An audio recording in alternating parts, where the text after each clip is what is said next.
Welcome. We're back. Hey, everyone. Welcome to Seekers Club of the Paranormal. Seekers Club. Hear me? It's one of those days. Seekers Chronicles, Paranormal Historians. I just changed the name of our podcast, didn't I? Okay. It's been a long night. It's been a long day. Forget about it. Yeah. Our guest came down with the flu and had to cancel this morning. So we're running around all day trying to get everything together for us. So we have a show to go to tonight. And I'm going to say welcome to everybody that's in the audience that's going to be on tonight. And we are going to be talking tonight about cemeteries and the experiences that we had in cemeteries through the years and through events. And so we have some pictures and hope you enjoy it. Jennie is a little under the weather, so she's going to say hello, but say hi this way. Hi. No, I'm okay. Everyone's been sick, so here I am. Yeah. The flu's going around. I took the shot, so I'm hoping that's good, Yeah, me too. And that's why I'm not that sick, but still get it. Just not as bad. Yeah. So, Kimm, anything? Have you done anything this weekend? No, I had a lovely snow day on Sunday. We had work was canceled. Woo! So we took the dogs out and went hiking with the dogs. But I don't know if this actually is. I know I always have like my weird like solar updates or whatever. So we just had a major solar event. We had a huge solar coronal mass ejection with massive plasma coming at Earth. It just hit us last night. And it's still ongoing right now. We had G4 severe geomagnetic storming and a radio 4, an S4 storm as well. And we haven't had one of those in 20 years to that level. So much energy incoming into the planet right now. It's unbelievable. So what does this mean? If you're feeling a little funny today, like Anthony feels a little tired today, the baby didn't sleep well, things didn't happen, it's because a lot, again, is still happening out there. And it does affect us. It really does. If you're sensitive, like I know most of the people who are watching this channel, watching our show, it's still hitting us. Exactly. So that's why my knees, my back, I can barely walk. It definitely doesn't help. Back, everything. It's like doesn't help. Ears ringing. You'll have dreams, nightmares. Like you'll feel on edge. Some people feel super, super on edge, and they have no idea why. Other people will feel really tired. Yeah, like really just completely wiped out. Wow. And can't you also see the northern lights? Oh, yeah. These G forms. So here's the thing. This is the fun part, too. This is science, right? So the G4 storming typically will come down to New York and New Jersey. It'll typically go through about halfway through the U.S. But that's if the magnetosphere is in a certain orientation to the storm. And so for this storm, the orientation was off. So the northern lights were actually pretty terrible, which was really sad because I know a lot of people stayed up late last night to try and look at them. And it didn't really happen, which is kind of a bummer. But that's why. It's because it didn't line up with our magnetosphere of the Earth. So 50-50, right? I'm so excited about this. Like I literally had notes about it, so I'm so glad you brought it up. Yeah, it's like we're gonna bring up the solar storm. Yay! It was crazy. I saw the storm because I follow a guy online, Stephen Burns, and he keeps us all up to date on earthquakes and like solar alignments and whatever. And I saw the video of it of coming off the sun, and I was like, "Oh, that's the largest one I've ever seen." It was crazy. Like 2005 or 4 or something was the last one you said? Like it was like 20 years ago. 20 years ago for the S4 storm. Yeah. So we haven't had an S4 storm in 20 years. The geomagnetic storm to a 4, we've definitely had that. Like last year, October 2024, we had that big G5 Yes. storm where like everybody on the planet Earth was seeing Yes. auroras all the way down to like Florida. But no, we could have had something similar to that, but it didn't line up geomagnetically. Right. So yeah. Right. Well, So we're not seeing nothing in our skies. I know. Well, we're getting snow, so it's on and off and everything with us. We are, yeah. I think the whole United States is in a plunge. It's supposed to be a big storm on Sunday, right? Sunday? Yeah, yeah. In our area. Welcome. I mean, a comment historian. Hello, welcome. That's awesome. Thanks, Kimm. Yeah. We got to start making that part of the show here. You could talk about your lunar stuff. Your lunar Oh, stuff. You're weird. Your lunar stuff. He makes it look like you're voodoo when it's science. You mean your science? Yeah, your science. Whatever, your lunacy. I mean, your lunar stuff. Too funny. Oh my God. Oh my God. Your sonacy, not your lunacy. My son is. Oh my God, too funny. So too funny. Everybody in the audience, this is what you're going to get tonight. Us just talking, the three of us. Like I said, our guest, which we're going to reschedule him. He wants to definitely be rescheduled, and hopefully maybe next month or the following month, we could get him back. So that'd be great, because I know Kimm was looking forward to tonight with him. Me too. I only read one of his books. Now I can read another before next time.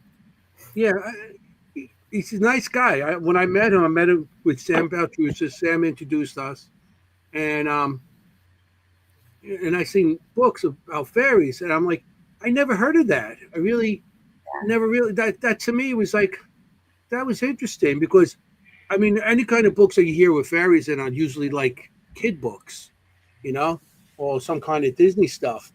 And so this is more, what the historical, it's like the historical fairies. Where did that whole concept of fairies come from? So it was thrilling. I read the book in like 12 hours. I know. I read it in like a day, but also what I love about it is it was new. I have New York fairies, so it's local. Yes, right. That's the book I have. There's New York. There's no New Jersey fairies. Well, there's New Jersey in it. So there was about Patterson. Yeah, which I was like, oh my God, I have to go there now. But yeah. So we can't wait to talk to him about it in a future one. But we want to talk about cemeteries tonight. Or what did you guys do this weekend? What did you do, Jennie? You sound like you were in this weekend. Yeah, I mean, for once, I really did take it easy. I watched a lot of soccer, football. Oh yeah, a lot of the football. Yeah. Luckily, it was entertaining this weekend. A lot of exciting things on sports and TV. Yeah, go Patriots! Woo woo! We're in it. We're happening again. Yeah, they were great. They did great. Yeah, no paranormal stuff for me this weekend. Just pretty much all. My son's car broke down, so he's been using mine. So I've been abandoned in here in Queens, but we're gonna have a good weekend. Yes, this if weekend. Everything goes well with the weather. We're supposed to go to the convent tattoo place, and what part of Jersey that is? That's South Jersey, but what is it? It's in Deptford, New Jersey. It's in near Trenton, outside of Trenton. And it was featured on Ghost Nation. I'm sorry, I'm trying. Can you turn that off? I can't find it. It was on Ghost Nation, an episode called Evil Inc. It's a tattoo parlor, and we had Sophia on the show. If you want to look that up, Sophia Westcott, the owner of the shop, was on the show. And it's a haunted tattoo shop. And also she has haunted objects, like dolls mostly. Kimm's favorite. Yeah. A lot of dolls. Kimm's favorite. You'll never turn me on to them. Never. Not once. You'll never find me.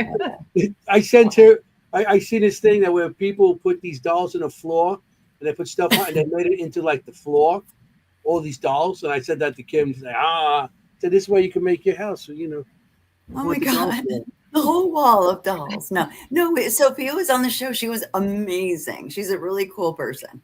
Yeah. So hopefully everybody's well and we get there Saturday night. The weather. Yeah. Yeah, we'll see how the weather is. I mean, I got to We go don't want to through. be driving home in that driving No, snow. no, No, not back to God, where I am. I got to go over terrible. bridges, and Yeah. I get over the bridges, and Well, we'll see. Hopefully, it's and a 9 Lives Paranormal event. Yeah. yeah, because it's like 2 hours for me to get down and go where it's, which is not bad, but I mean, it is what it is. Yeah. Go you go. So, well, we do have a show about cemeteries tonight, and anybody that's been on listening to us that's been here for a while knows that I had pretty much my starts of investigating back in the 70s in the cemeteries. So I you know, I just heard a fact tonight, and I was like shocked. In Queens, we have over 500 cemeteries, What? Yikes. and I'm like, they said there's 2 dead people for every one in Queens, Ooh. and I believe it. I think some of those dead people still walking around here, but Yeah. In I know I your worked with a apartment. couple of them. But I was like, 500 cemeteries. Then I was like looking in why, and in the 1840s, there was a rural act that was starting to be formed that Manhattan wanted to start removing some of the cemeteries there. So they didn't. They wouldn't. And they need They the would space. just start to moving bodies out of their backyards and everything like that. And it ended up that they ended up going to. They brought a lot of them over to Queens because in the 40s, Queens started the cemetery. People started buying land to make cemeteries. So it was affordable to put your people, your family in there. Because I mean, it was very expensive to bury people, like today, very expensive. But they were starting to bring into this place. People buying plots of land to bring everybody over. What they were having, because they had to remove people from their graves and stuff. So, to me, it was like really because like as everybody knows, I grew up around 9 cemeteries. Glendale's cemetery belt. So I had a lot of experience in that, which we'll talk about later on. But I was like so shocked how many people are buried in Queens. More people Yeah. dead in Queens than living, and that's crazy. No, is it true? Yeah, they said it's for every one person is 2 people dead that's buried there. Oh my gosh. I mean, it kind of makes sense. I mean, we always forget like where we live in New Jersey and like the 5 boroughs area is one of the most densely populated areas in the entire United States. New Jersey is the most densely populated state of all the states. Yes, that's true. And I mean, if we've been here since the late 1600s, I mean, that's just people on top of, it's just more and more and more people. Where are you going to put them? So, of course, I mean, that's 400 years of people being in the area, densely populated like that. So I believe it. Yeah, I mean, there's more people dead than alive anyway. I love it. Yes. Just the way you like it, Anthony. From the huh? Just the way you like it. Yeah, well, if it wasn't for dead people, we would have no time to go out on weekends looking for dead people, or communicating with them. That's why, I mean, we need to be dead people. I grew up in Posey. Yeah. Cool. Yeah. But, I mean, it's interesting how, I like I said, I was like shocked, not shocked, but I was intrigued. How about that word? Look at that. Yeah. I got a big word there. Intrigued. It's a fun fact. Woo! Fun. Ooh. Ooh. No, that is a great fact. I didn't know that. Yeah. So you guys got to come to Queens. We got to go do some cemeteries. You come hang out with dead people in Queens. You can hang out with the dead. You hang out with that every weekend anyway.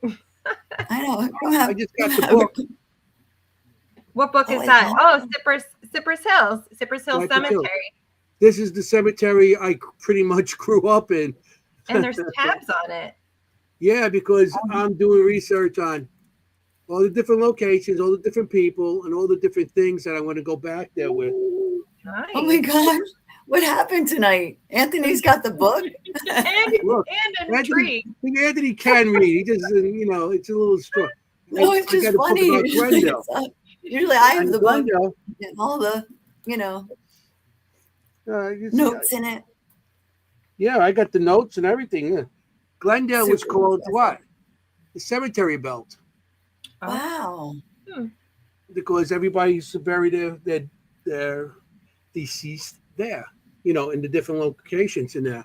Because it had all different types of cemeteries there, from the Jewish, Catholic, Lutheran, Protestant. Every type of religion is buried in that area. I know where I am in Queens, out of 200, we got 9. So it's a lot of history going on there. So, well, Anthony, how do you think that influenced you becoming a paranormal investigator? Do you think you would have still become a paranormal investigator if you had grown up like in the Midwest, not around any cemeteries? I think I would have been something involved with it because I've been experiencing things since I was a kid. And when I got older, I wanted to, get answers. And that's why I got into the paranormal, really, to get some answers. That's why I used to draw. I used to draw everything. And before I even started investigating, I started investigating in the early 70s, and I started hanging out in the cemetery. It's funny because 8, 9 years old, back then, we used to go out and play all day. And your parents didn't know where they were. 8, 9 years old now, everybody has to know where your kids are. But back then, we used to hang out in cemeteries. That's what was there. And back in the 70s, the cemeteries were a lot of this part of the cemetery had like open fields and stuff.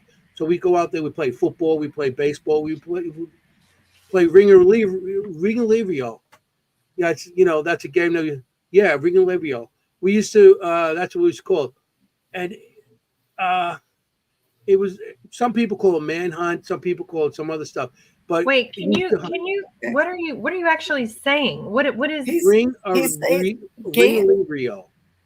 I'm sorry, I couldn't hear, Jenny. What? Ring of Lirio.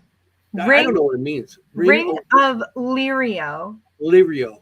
Oh, never heard of it. It sounds Irish. It could be. I don't know. Remember, I grew up in a neighborhood. It was all German. Yeah, even Mary Beth was like, "Ring what?" Yeah, something like that. Okay. Really get they also called it manhunt. Wait, somebody knows manhunt. Okay. Yeah, it's the same thing. So manhunt in a cemetery? Yeah. That's ironic. That's interesting. Wait. Okay, we're starting off with a good question here. What do we think of that guy they caught stealing bodies? Is this recent? In Pennsylvania cemetery? Well, I mean, they used to steal bodies in cemeteries for medical stuff. I mean, it wasn't really stealing. They knew they were doing it and getting paid and stuff like that. But I mean, they would steal bodies. Are we talking about like modern times, or are we talking about? No, I'm telling you right now. We had people last week. That was last week. I don't know about that guy, but I know in cemeteries in Glendale, they have security going around. They got sometimes have helicopters flying around with spotlights because of people robbing graves. And they don't rob the graves for body parts and stuff. They rob it for the head, the skull. Anything that's over 100 years old in skulls, in certain satanic religions, they use that as a chalice. And they make them into chalices and they drink out of them. And they feel that the older the skull is, the more power it has in it. Yeah, I feel like you can just order real skulls online. Like you don't have to go into a cemetery. Yeah, I'm pretty sure on Temu you can probably get a skull. No, yeah, seriously. You probably can. But I'm just saying, they rob it from old God. But the whole thing, even if you get a new skull, you don't know how old that skull is. I am gonna look it up really quick. Wait, I know. Look at this. Over 100 bodies. This is in PA. Okay, hold on. This is 100 skulls. It wasn't me. I'm not into robbing skulls. 100 skulls. Damn. It's like too much work. Now this is a conversation. We got to look at this. Robbing skulls. Here we go. Oh my it got God! dark Yeah, fast. Jonathan Gerlach, 34 years old, is facing more than 500 criminal charges following investigating into repeated break-ins at Mount Moriah Cemetery. Wow. Wait, what? No. Historic I'm is dying. crazy. This got dark fast. Really fast. Did you go to Historic Locker? What? Oh my God. This conversation went like right dark really This quickly. is great. What is Well, happening? the audience is. This is great. We got a chat going on. I'm loving it. Yeah. Did you hear me talk about him? I don't know. My volume might have gone out. Did you hear me? Mhm. We just Okay, heard great. you just Okay, now. okay. Sorry, I had to. Sometimes it, Yeah. sometimes I'm there's a delay sorry. when I go to another website. I just went Right. blow. Look at this. I'll forward you his cycle. Instagram. Ooh, creepy. Weird. He's got an Instagram. He's got Instagram. You got Instagram? I'm This is sorry, my it's friend. awful. Scully. That's great. Well, I guess maybe we haven't evolved that much if we're still robbing graves that we were doing it's rough. hundreds of People years still ago. do it. You don't want to listen to me. Weird. So- No, it's true. There's one. Go ahead. But a few episodes ago, I was talking about when I went to Bali, and in Indonesia, at least on the island of Bali, they purposefully unbury their dead because they only cremate their dead on a certain date and time. I forget I said, was it 5 years? Was it every 5 years? Yeah. Every 5 years, they have a cremation ceremony. The whole island has a cremation ceremony. So if you die like the day after the cremation ceremony, you get buried for 5 years. And then your family has to unbury you. So yeah, it's like a bonfire. Everyone gets Yeah, I cremated know. at once. Everybody at once in the fire. I can't imagine. I crazy. can't imagine. It's so beyond our practices. And it's very, ritual and sacred for them. Like it's a very sacred process, but it's so beyond what we can even comprehend here. Kim, what was the reason for that they buried them for 5 years? It's an auspicious day. So like it's like a holiday, sort of like sacred day. So they choose this sacred day to do the cremations for everybody because it's the optimal time for everybody to be able to be released back into in heaven and stuff like that, onto their next life, because they believe in reincarnation. Right. So the burial's just like a storage. Yeah, pretty much. Yeah, it's just the place to keep the body temporarily. You gotta do somewhere. Yeah, it's better than a 55-gallon drum in the backyard. Yeah. What do you know about that? I don't want to know anything about that. Care to elaborate?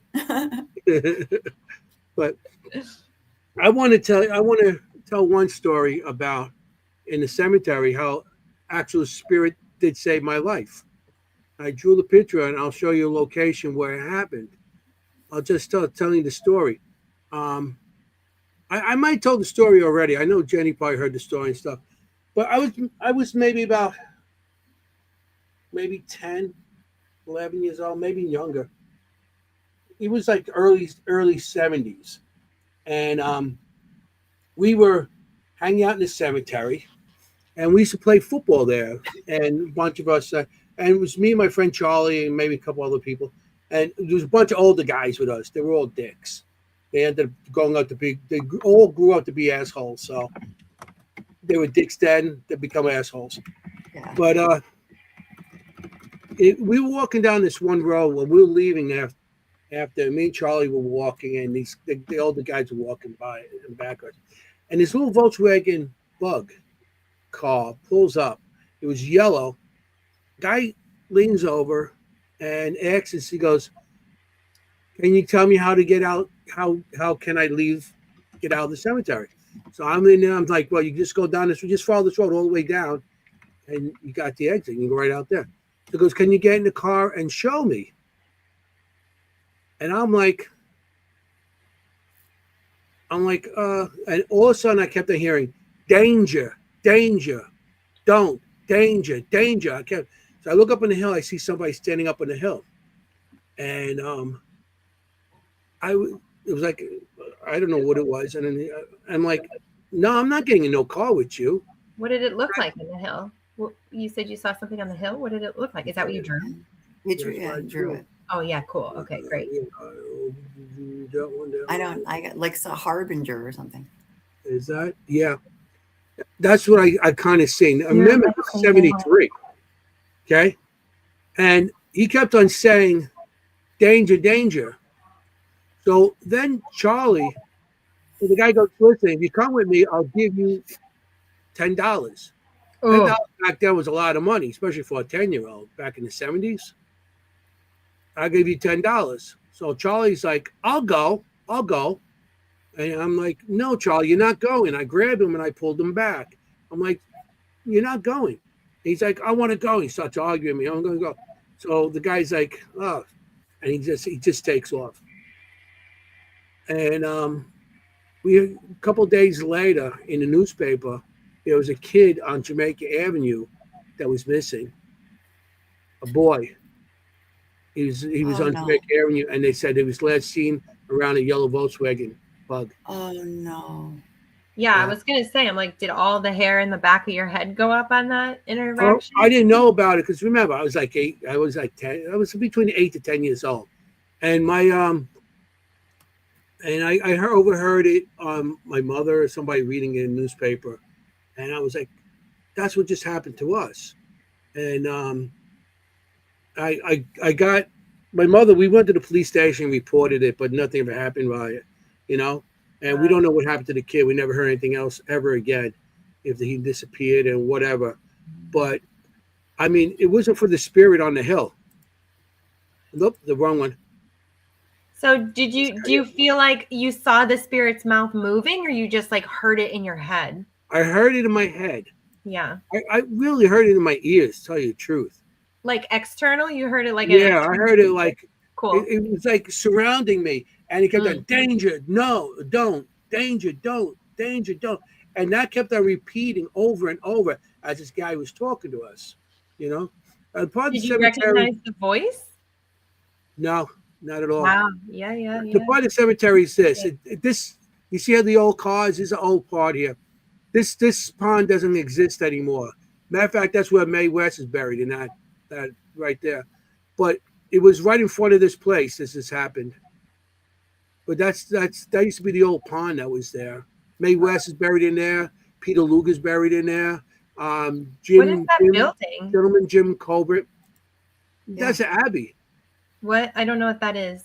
An abbey is a building where they like drawers that they slide bodies into. That's what an abbey is. Like you see the small monuments and stuff like that. The small like mausoleums? The mausoleums, the monuments, and and stuff like that. Yeah. But this is a huge one with multiple bodies in there. Oh my God. This one had, and usually rich people will put there. I've never seen that. I've never even heard of that. I grew up with that around Glendale constantly. So like you walk in and it's just like a hall of bodies?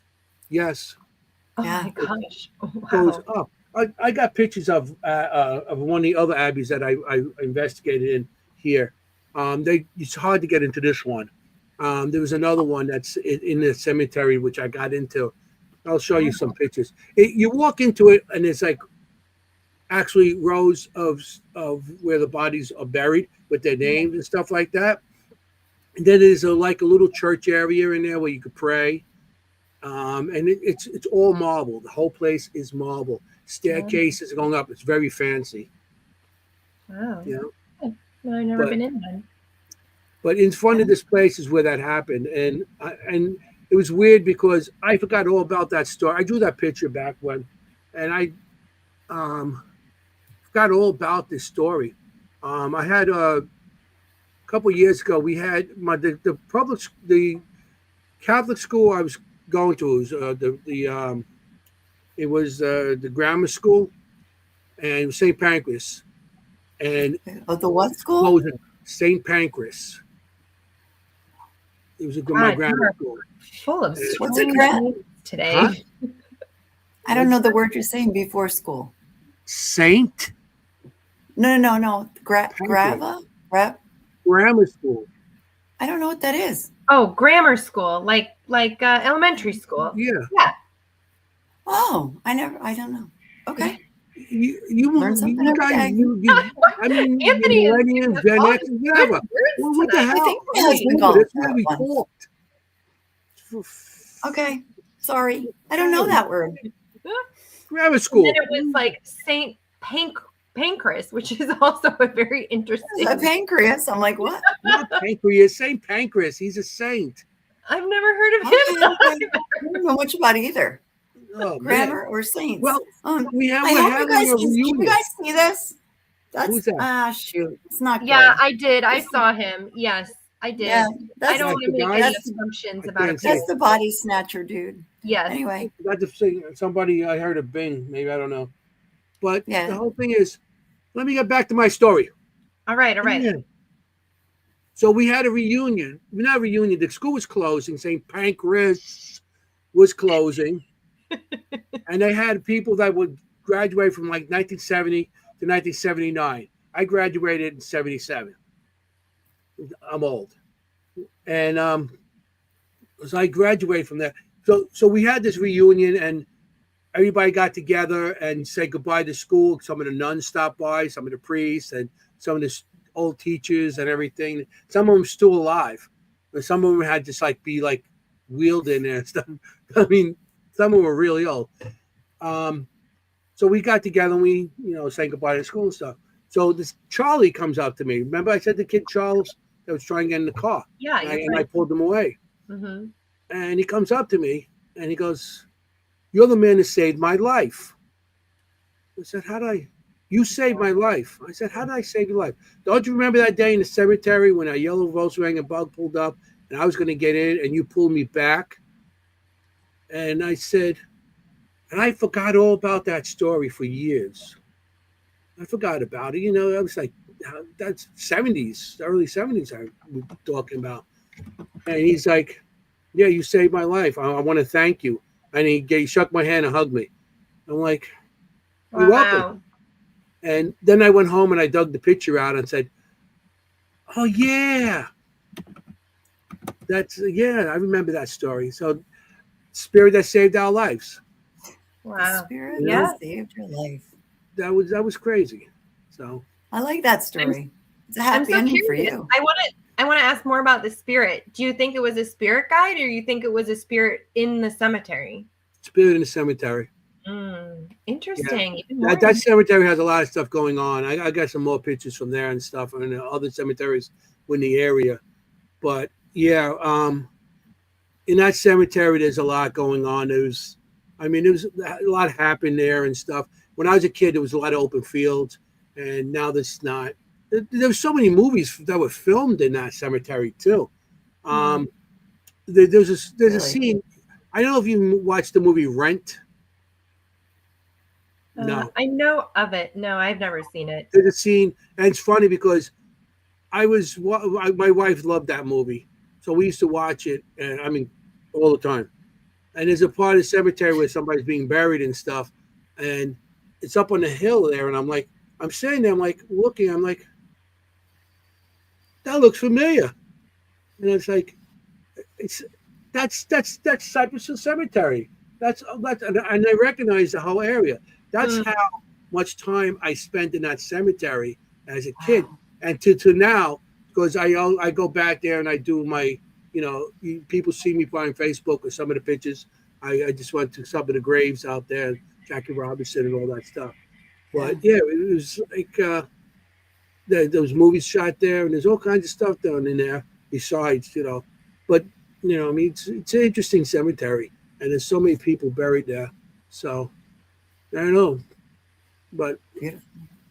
That's a great story. A lot of history there. That's a great cemetery story. I don't have a better one than that. I have a cemetery story though. It's kind of funny. It's a high school story. One of my friends lived next to a cemetery, and we got so drunk we couldn't get over the fence. We ended up sleeping in the cemetery right against the fence next to our house. We cut through it to get to her house because she lived next door, and we were so drunk we couldn't get over the fence. So I woke up in a cemetery, and I'm like, "Oh, what did we do?" That's pretty special. That's pretty special, Jenny. That's my story. That's my... were you cold? You must have been freezing. Yes. Yes, exactly. Cemetery. Now it wasn't all night. It was like 3 hours, but I was just like, I can't climb the fence. Neither can I. Yes, I woke up in the cemeteries a lot of times when I was a kid too. Like that, where you can't function. Right? I hope my parents aren't watching right now. They're like, what? What are they gonna do? Ground you now? What cemetery? Do you know what cemetery? It was just one by your house. It's a small one, like a almost a family one, but it had high fences.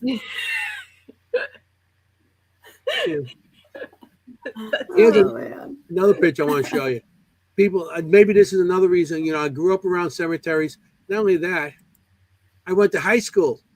That's my high school. It's in the cemetery. This explains a lot, Anthony. This does explain a lot. Kimm, you know what I mean? This is one of the highest spot in Queens. The picture is becoming more full. Yes. I know. It explains a lot. We're getting a tour of Anthony's life. Look at this. This is a beautiful high school. Anthony, this is your life. Look, that school, now that school closed also. They made it, they so big, they made it into like 5 different schools. Wow. But when I went there, it was very violent. Very violent. Wow. So you just looked out at graves? Yeah. From your school? Yeah. Well, you had a side that came in, not through the cemetery. It came in. That's in Brooklyn, that cemetery. That's funny because that cemetery, the cemetery we're talking about, Cypress Hill Cemetery, it's all connected. And Cypress Hill Cemetery, there's a little portion of it it's in Brooklyn, and the rest is in Queens, in Glendale, considered Glendale area. Like in the Fox sisters are buried there, and they're like right on the borderline of Queens and Brooklyn. Right you have to tell the Fox sister story again sometime. But really quick, I don't want to forget this because this is a really good question. It goes back to what's the difference between a graveyard and a cemetery, right? Like isn't a graveyard at a church? Yeah, usually graveyards are church graveyards, and the cemeteries are like this, big, with multiple people. And usually graveyard cemeteries got to do whatever faith of the church is, But I think they ran out of room too. Yeah, I feel like they just ran out of space. Yeah. I mean, they do run out. Everyone knows this. I thought I was so smart. Everyone knows this. Okay, never mind. Yeah. Thanks, Adam. Yeah, graveyards usually smaller, but yeah. Like I said, I grew up around the cemeteries. And matter of fact, the one cemetery, Old Faith Cemetery, did have a church in it. I'll tell you the story on that one. A church in it? Yeah, there was a church. There was a church in it. The church burned down twice. All right. And then the third time they got rid of it. But it burned down 3 times. But the first 2 times they rebuilt the church. So what church? I don't know what you're talking about. It was what do you call a church? Am I still in Queens? Am I still placing myself in Queens? Yes. Well, okay. Where do I go? I don't know. I don't know where we are now. We jumped states. I was born there, but I grew up with the hands. Hey. But, okay, so there's a cemetery in Queens. Yeah, it was called Lutheran Cemetery at one time. Now they call it All Faiths. Okay. And I got a picture of I drew a picture from there also. But there was the church that was in the cemetery, and like I said, it burned down a couple of times, and the third time it burned down and they left it. But the third time it burned down, it was weird because they don't know how it burned down. It just burned down. And it's inside the cemetery. Cemeteries at 4 o'clock in Queens usually are locked. They usually shut them down. You're not supposed to be in. or you get arrested for trespassing. Okay. Of course, Oh. didn't stop us from going into these cemeteries at nighttime. But this cemetery was it burned down, and my friend was dating this girl, and she was her brother was a freelance photographer, so he was passing by as the church was burning, and he went up and took pictures of the church, and it was weird because she was showing us pictures that he took of the church, and it looked like a woman in the one of the structures of the doorway, and her hand was up and like this, and it looked like a shape of a woman within the flames. It was crazy. Matter of fact, he ended up selling that pictures of some back then some supernatural magazines that were out, and it was weird. And I was like, that's crazy. That's creepy. Yes, but Strange. a week after that, her I'm trying to remember her name, and the woman Constance, Jackie. Her name was Jackie, and her friend Constance. They were having dreams, and they would call each other up in the morning, and they had the same dream of a woman screaming, "Save my church, serve my church," and the same exact dream they would have every night, "Save my church," and it would always end up in flames. Okay, and it was like weird because they used to go because this cemetery was like the route between us, Glendale going to Mill Village, and Mill Village had this big shopping center there. It was a TSS store and a Robert Halls. I know two stores that don't exist anymore. Kim probably like, what? I have no idea. No. Yeah, I'm probably like, what? But you don't either. But these two stores, and the Robert Hall store was like a clothing store, so the women used to go back and forth. So to go there, they used to cut through the cemetery. They used to cut to this Old Faith cemetery and go there. And okay, one time they're coming home, and they see an old woman on one of the benches. And now the cemetery's closed. They see a woman on the bench crying. So they go by and they just, because you don't want to go up to anybody in the cemetery and say at nighttime, if they're by themselves. So they go past this woman, she's crying. So they stopped to go, let's go help her. They turned around, she was gone. She vanished. Wow. Okay. So there was people telling everybody there was something in that cemetery, somebody, they see a woman in the cemetery. So it was rumors through the years that was some woman in the cemetery, especially on that road. So one night, I was about 12, 13 years old, and a group of us with the girls, we went to the cemetery to go to the park, go shopping and stuff, and we were coming back home. As we got back home, as we were coming back, the sun was going down and stuff, and we were about to go to the fence. As we're talking, it's like before we go to the fence, we start talking, and I'm trying, talk to some girls, and my stud self back in 13 years old. Hey, no idea, but hey.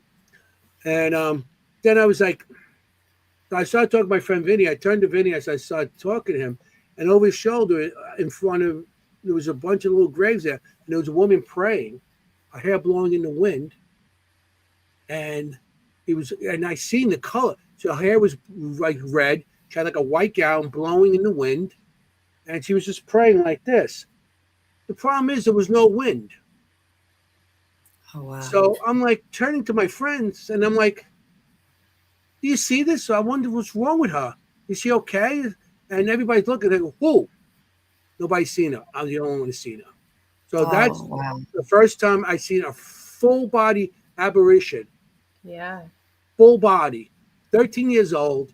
I'm like, crazy. So I go running home. Some of the people come with, say, are you okay? Someone looking after me and stuff like that. And so I told people the next day what happened. But that night, I had a dream of a woman telling me, come back. And but she's telling me come back to on top of the hill where the ruins of the church was.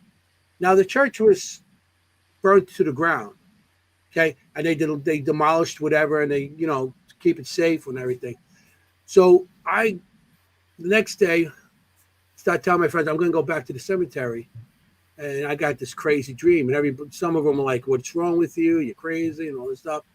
And two of my friends were like, the guy Vinny and his girlfriend at the time. So well, I'm not going to let you go in there by yourself. So I was like, I'm going to go. I'm going to go. I mean, I was scared, but I was like, I don't know, more intrigued. I don't know. I was more into finding out what was going on. So I go into the cemetery, and you go up around cemeteries. You're not afraid to go into a cemetery at night. Right. I mean, you're not that afraid.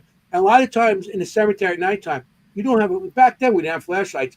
We went with what the moonlight was, and the moon actually lit up the whole cemetery as you walk through, and your eyes adjust after a while. So I'm going to the cemetery, and at the time back then, there was a old dirt road that led up to where the top of the church was. So I'm like, okay, I'm going to go up. I'm going up that road, and my two friends are following behind me, and they're like, "You're crazy, you're crazy." I said, "Listen, guys, just stop. I had a bad feeling. Just let me go by myself. You guys stay here." And they said, "No, no, no, no." As they said that, a branch fell between us and them from a tree. What's It wasn't a that? big branch, but it was enough to scare them off. They're like, Yeah. "Okay, you're on your own," and they ran away.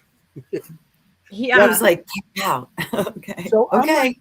like, okay. So I walk up, and I walk into the middle of where the church was, the center of the church.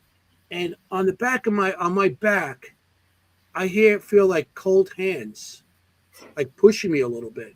So I'm like, okay, I'm gonna go with this. So I start walking to where the hands were pushing me. So I go into that spot. I go walk, and all of a sudden I stop. There was a grave in front of me. It said Mary on it. And I'm like, Mary. I don't remember the last name. I don't remember to this day. I've been looking for that grave, and I still to this day I can't find that grave. Okay, I see Mary. So at this point, I said, okay, enough's enough. I have to get out of here. So I start running. I'm like running top speed. Now I'm just scared. I'm running, and I start running out of breath because little fat kid. And I go Oh my and I God. stop. I'm out of breath. I look at my side. That same grave was next to me. It said Mary on it. I'm Oh my like, gosh. no. I start running again, and I'm running. Again, I stop. I'm seeing the same grave. I'm seeing the same grave, Mary. And then I was like, so all of a sudden I started hearing my friends calling me. They finally came back for me. And they, Anthony. So I was like, okay. And so I went with them off, and I went home that night and stuff. But that cemetery, I went years back. Of course, I went back to that cemetery, but it was at nighttime and stuff. But it really, I feel that how the woman came to me. Her name was Mary. Okay, and I think that's what she wanted to tell me. Her name, and everything. So it was weird how that happened. When I did go back to the cemetery, I did go back to the spot, and I'm talking about many, many, many. Now I'm doing more investigating. I brought a team with me and stuff, so I want to check this place out. So I actually made a meetup group. Also, I had a Seekers Club at Paranormal, which everybody heard at the beginning of this. But I had a meetup group called Paranormal Seekers Club, and I had a bunch of group. So I had people come with me to go to this area, and I went to the area where Mary was praying, and it's actually a location where they buried children that died in 1919. Mm. Whole location, and the grave she was praying over had a little what do you call it? A lamb on it. That was part of that was the tombstone. Right. It was a lamb, and the child that was there It didn't have much more. You couldn't read it because it was like it was all worn out, what it was saying on the grave. But that whole location was children. So maybe I really don't know why she came to me. But after that's when I starting to investigate on my own in the cemeteries and everything with dowsing rods and everything. At 13 years old, I've been running around cemeteries by myself looking for Wow. ghosts. But that was crazy. That was a time. Gee. So This explains so much. Like, I learned so much about you. Earlier today, guys, I sent these two a word that meant actually there's two words actually I found out. One of them is taphophilia, and that's, I think, an interest in cemeteries. And then the other one was an abnormal interest in cemeteries. And I don't know how to pronounce it. Do you know how to pronounce it? I don't know if it's metro or koi metromania. I tried to download it for you, and some reason I couldn't find it. I just thought that was their fun facts, that there's actually words for that. So TAPHO, right? Like in philia, meaning love, right? Taphophilia is that you love cemeteries, and the other one is that you abnormally love them. Like you're too. I wonder on the spectrum where Anthony is for that. I'm going to go with normal. Normal love of cemeteries. I mean, well, yeah. I mean, abnormal might not be the right word, right? Like, I mean, he does have an extreme love of cemeteries. I love it. I mean, that is abnormal. It doesn't make you abnormal, but it's more than most people. Great. I love that. So I don't. Yeah, that's real. I love those words. I've never heard those before. So yeah, I don't know how to pronounce it. You guys gave me videos. You guys gave me videos, and there's one video with Kimm talking. You want me to play that? No, I have a whole story and setup for that, Anthony. Don't do that yet. Oh, I mean, I think he's talking about the 9 o'clock. I don't want to run out of time for you guys. Because I could talk for another 5-10 hours. Yeah, go play away. No, don't play that video. Okay. That's not the one. I think that he's thinking of the one I sent. That's like 10 seconds. No, this one is 2 minutes. 2 minutes 11. No, that's the one I gave. Yeah, that's hers. That's hers. Don't play that yet. Okay. But what I wanted to ask is because I think this is so interesting. This idea of schools and cemeteries. And I mean, when I was growing up, whenever we passed a cemetery on the school bus, we would always like hold our breath. Was that just like a Massachusetts thing, or did everybody? No. You did something like that too, Jennie, or had like a superstition? Yeah. I mean, there's all kinds of like whistle past the graveyard, hold your breath. Right, is an expression, right? It's a common expression, and then holding your breath is so that they don't see that you're different. Oh. Yeah, so they don't see that you're like they don't come after you because you're alive, right? Like they think you're one of them. Oh. Okay. We would almost pass out sometimes. I mean, not that our cemeteries were 250 acres and our cemeteries 50 acres later spanning 2 different towns.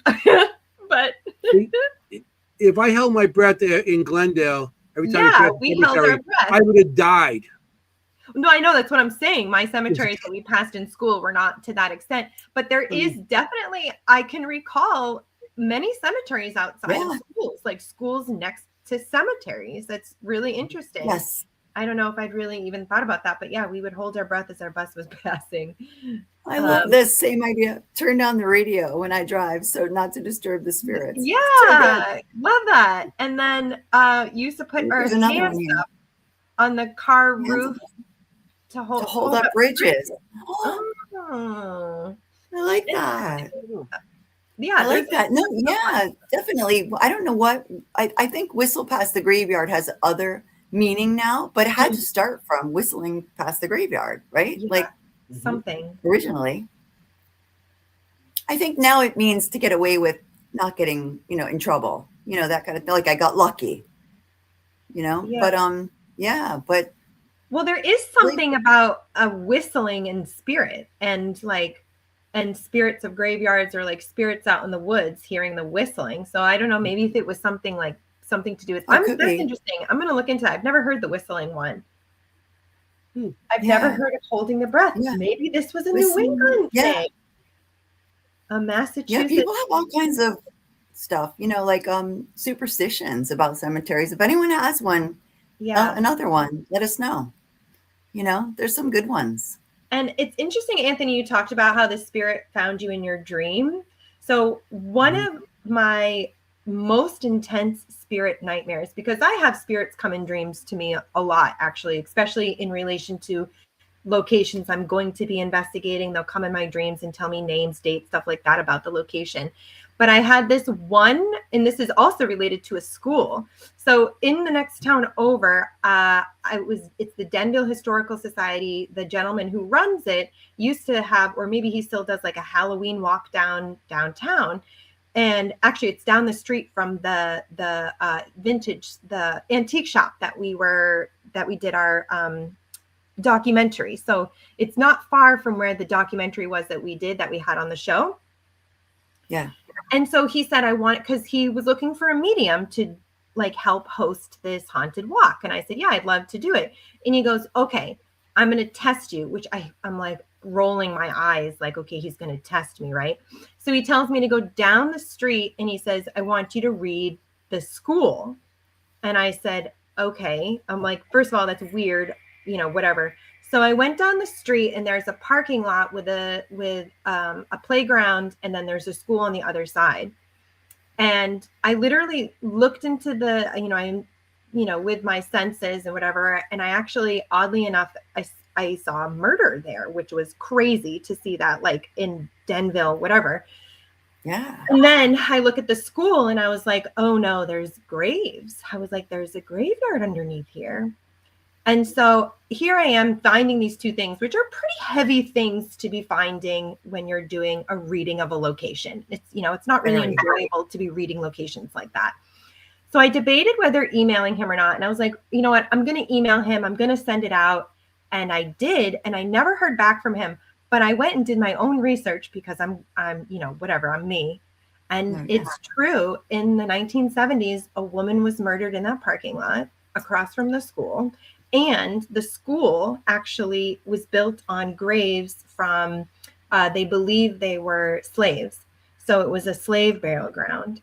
But it was that night, after I read that location, Anthony, I had a wild spirit dream in the school. And it was not a very nice spirit that I encountered in the school. And it turns out that school has historically many, many, many paranormal events, like paranormal occurrences that you can find online as well. But yeah, anyway, I never spoke to this gentleman again because I was like, how rude to send me to those two places to read. Yeah. Like I was so upset. I was just like, it's not a game. It's not a game. It's not like something you need to test or prove it. Yeah. Anyway, but yeah, it's cemeteries and schools, something about it. It's not the shock value. It's not for shock value. It's not for shock value. I looked up Whistle Past the Graveyard. It says to feign cheerfulness or confidence, to hide fear, anxiety, or denial about a difficult situation. You were right. Yeah. So acting brave, so I guess that makes sense. It's kind of like I'll do that singing in when I'm doing an investigation. Sometimes if I am scared at a place, I'll start singing. Yeah.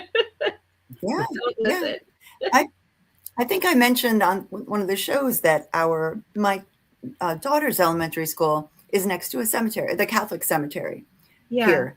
And they share a fence, and the playground is next to the children that are buried. Wow. And I always thought that was kind of beautiful.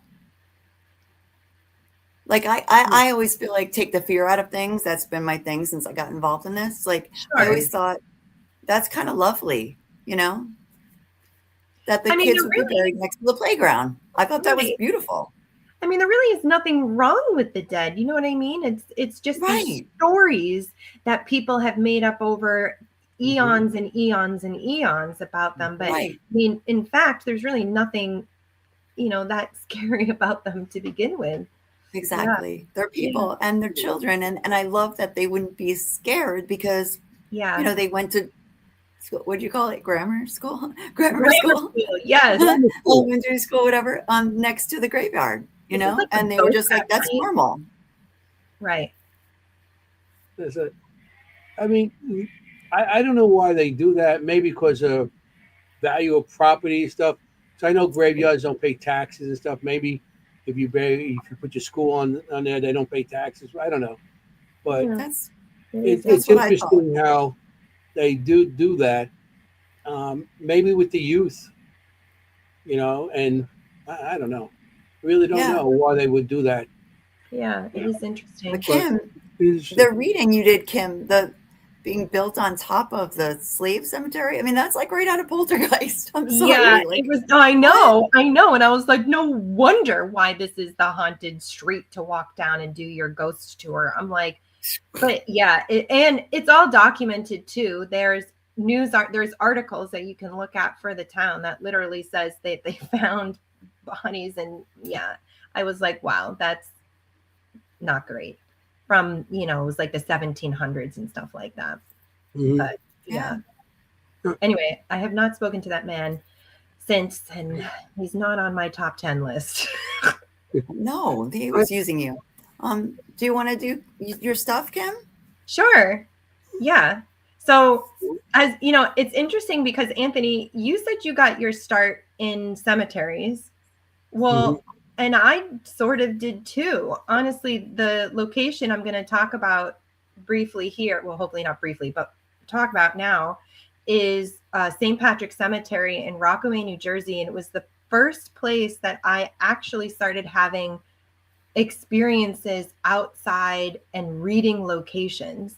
I had had paranormal experiences at a really old house I used to stay at, but it wasn't until I moved to New Jersey and I went to this place just on a hike out in the woods. I knew nothing about the place, nothing about New Jersey, about the history. I moved here in 2014 and I started hiking in this area. And the first time I went on this trail, I had my dogs. It was July. It was like the dead of summer, full leaf cover. And I'm walking on the trail, and all of a sudden, I got this feeling that I was completely surrounded by spirit. And it was like I was walking through this tunnel of spirits, and there were men, women, children, all ages, all wearing very plain, like black and white clothing. And I was like scared enough that I actually like gathered my dogs and I was like kind of hustling out of there. And then I didn't really think anything of it because when you walk on this trail, you don't see anything. You can't see there's no structures. You're in the middle of the woods. So then I went there again in the fall when all the leaves had come down and I got the same feeling in the same place. And this time, as I was like looking around, I saw graves. I saw the white crosses in the woods and I was like, oh my God, this is all making sense. But then again, like my science brain, right, as we're all curious, was like, how is this possible? Because I didn't know that it was there the first time. It wasn't until I went back and saw it the second time. So I don't know, Anthony, if you've numbered these photos, but they're labeled. Yeah, let me see. Which photos? The ones you The sent St. me? Patrick's Cemetery one.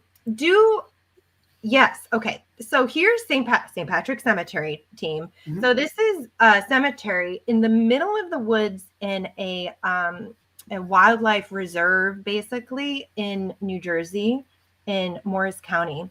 It's established in 1869, and it's literally at the top of a mine. Well, it's not a mine shaft. It's a whole mining. I don't even know what to call it. They're like ruins, like abandoned. Right. Yeah.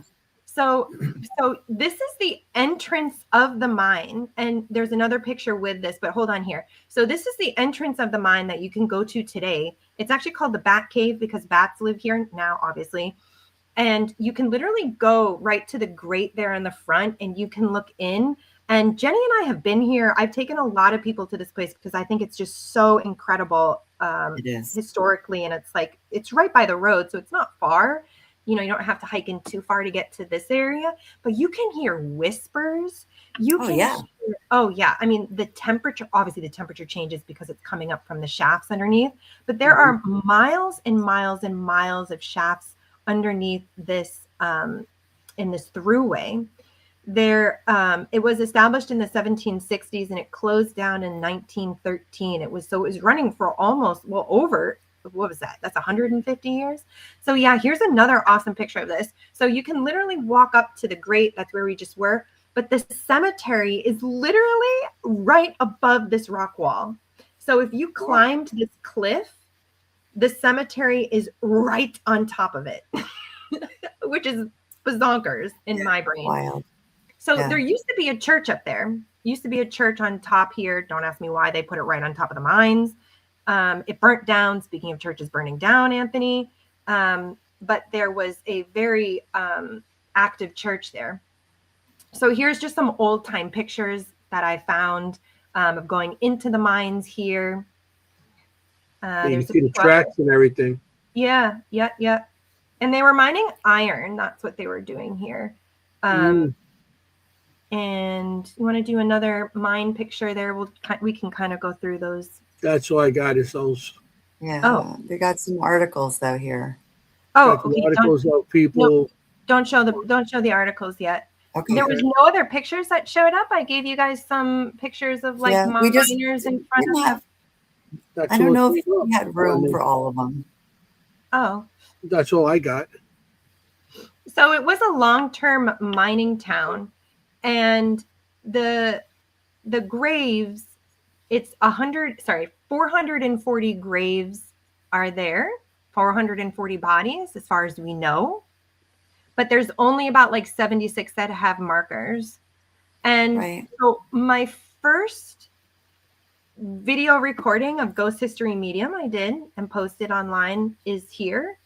And there's one particular spirit that I connected with that blew my mind like right out of the water, and I was like, oh my god, this is insane. And let's go into that video. That's your video.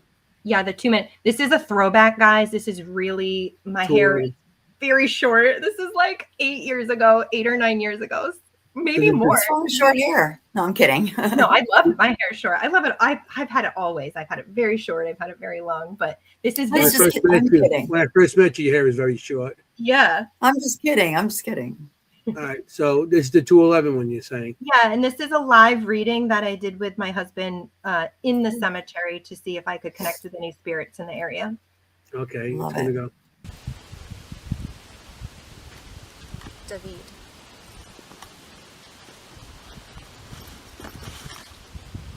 Troublemaker.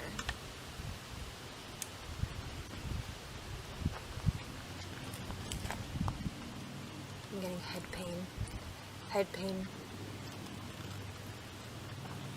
from here, both sides.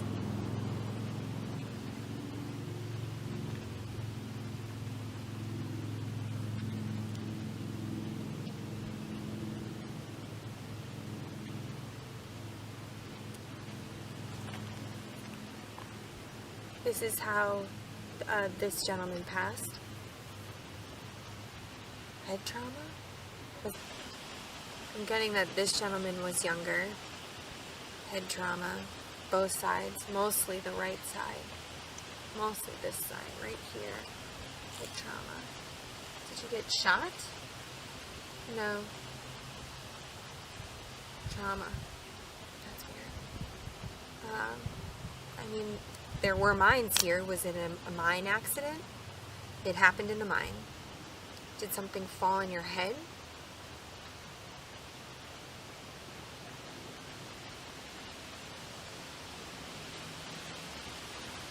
No response.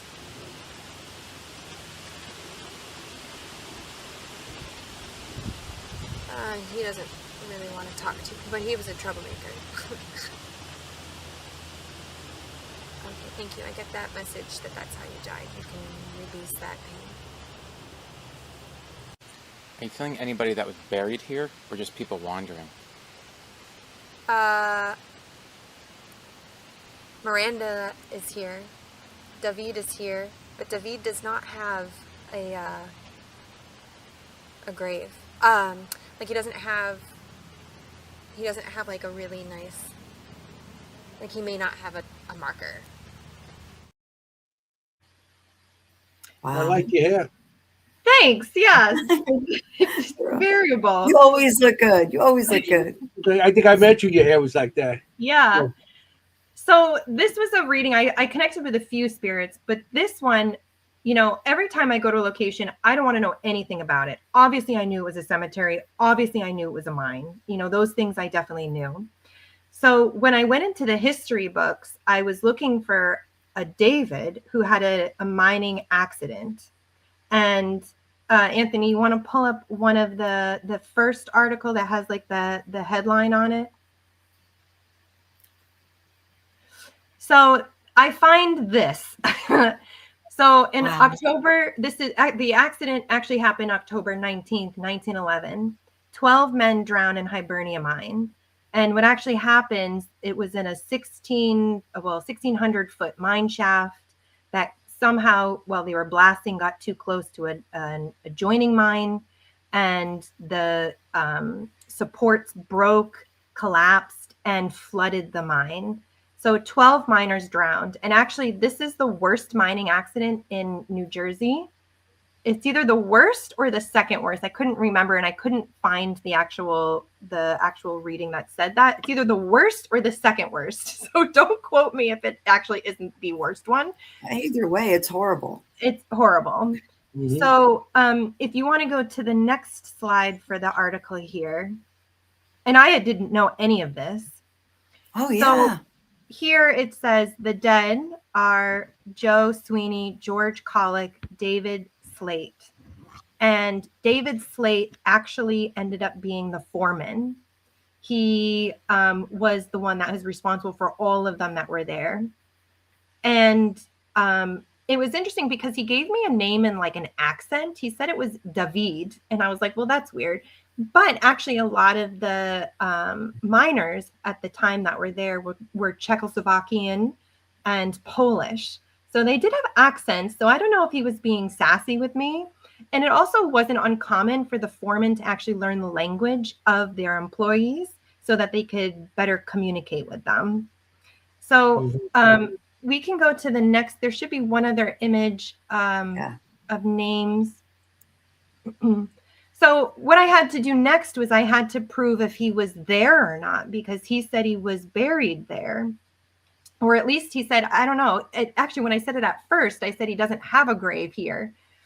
So this is a part of the cemetery record for St. Patrick's Cemetery of the 440 bodies that are there. And you'll see David Slate here, death date, that same date of the accident. And he was 28 years old. So he was young, obviously. And I don't know if they actually recovered his body. The last article I could find was December of 1911. And at that time, they still hadn't recovered his body. So it is possible that he really doesn't have a grave there and he doesn't have a marker, and that he actually is still down in the mine shaft in the mine. So that was, you know, I mean, again, it's just wild. It's unbelievable. And that, you know, is in our backyard and you can actually go there and visit this place. It's incredible. I mean, it really is. We investigated there together and we got a lot of activity around the mine manager, right? Remember? Oh, yes. Richard Oh, gosh. There's even a burial mystery about the mine manager. Yes, there's a cemetery mystery about him too. I think this picture is also from it. Yes. Yeah. I just wanted to show people what some of the stones look like. I thought I'd put that in there. It's really, it's just beautiful in the middle of the woods. It's up on a hill. You hike up there and I'm nice. just curious, why there like little pictures of gnomes, statues on the bottom? Oh, people go up there and leave all kinds of things because it's public and it's in the middle of the woods. So there's like beads and like little toys on stuff. I don't really know. That's interesting. So there's other videos here. Jennie, you sent me. One with You want me to start playing some of those? I guess is there the one that has from this mine? So people get. I did like Don't a know which one from panorama, this mine. so you can see all the Oh, hill. nice. Cemetery. Peters. Send me comes with a bunch of numbers, no labels. A So short one, like 12 seconds. I got one at 12. Okay, I'll try that. This is it right here, 20. Okay. Okay. Alice, would you want to come talk to us? Mr. Moulton, Pat. Okay, you got to turn it up. Probably. Yeah. That was an EVP. Okay. That's not at So St. Patrick's, though. Yeah, that's Yeah, not that- St. Patrick. That looks like No, a that's different not St. cemetery. Patrick. This David Slate. Oh, he's got a show. Woo! Got a chill. David Slate.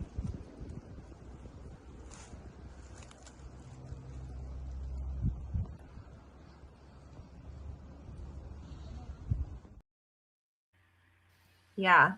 Yeah. So that that's was St. like Patrick. years later, right? And you can see the difference, like when there's no leaves there, how stark and open it is compared to when the trees are in full, full leaf. You can't see anything anywhere. Yeah. Yeah.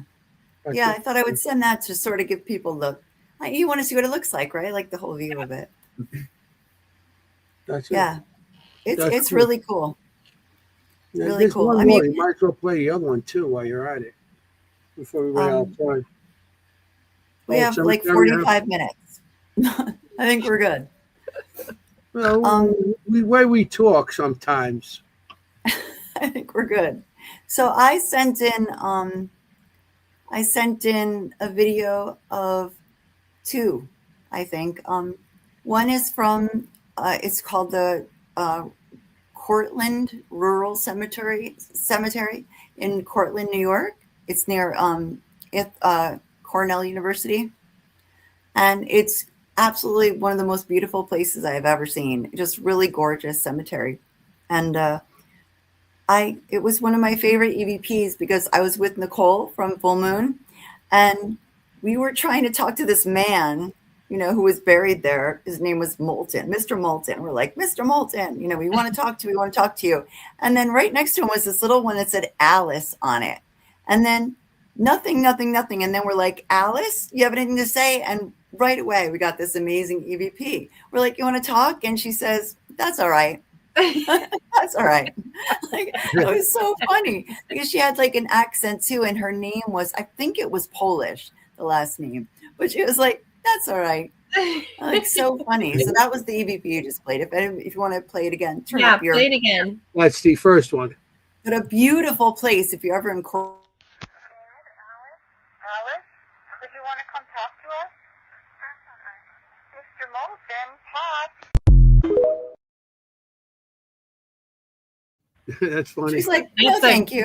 Great EVP. I know. She's like, That's an no, thank you. amazing That's all right. EVP because you can hear tonality, female, age. Wow. Yeah. Play it Yeah, again. and she was like 20, 21. Wow. Alice, would you want to come talk to us? Mr. Moulton, Pat. And Yeah, you can tell that's okay. I can't hear it because I'm still talking. Like, Mr. Mhm. Moulton, somebody talk, And yeah, so she was like, I think 20, 21, something like that, Alice. And sounds like it. Yeah. Sounds like a Yeah, young yeah, woman. Yeah. She's not That's a Mr. beautiful Moulton place. for certain. Yeah, that is definitely No. a young woman, It- child. He wanted nothing to do with us. And neither did she. That's all right. She was so polite. No, thank you. No. Thank you. No, thank you. I don't Look, think it was we'll me. I talk. was like, get the out of here. Oh man, we were so shocked though because we were like waiting for a man to talk, and then Right. Hey, you got one more thing. You want to play? Yes or no? I'll play it. Number 20. So it's I have it as Old Cemetery. okay, yeah. So this is a cemetery in Somerville where I live. My town is really old, like late 1600s. It was founded, And I love it because this is our old cemetery, like Revolutionary War graves, and names that we know, right? Like we have these local cemeteries, right? And there's names in there that are related to my home, which I thought would be interesting to bring up. Like I was walking through and I saw the name Van Fleet, and I was like, there's because we bought the house from the family who built this house. Like we're the second family to own it. It's 100 years old. So it was really cool to see the family that built the house, to find their graves, My house is not haunted, not haunted. No, Mr. Van Fleet never comes by. But it was kind of neat to see that history from my home in my town. So anyway, beautiful place, old, lots of Revolutionary War stuff. So I'll play it. Okay.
Oh, what a Just a- sweet video.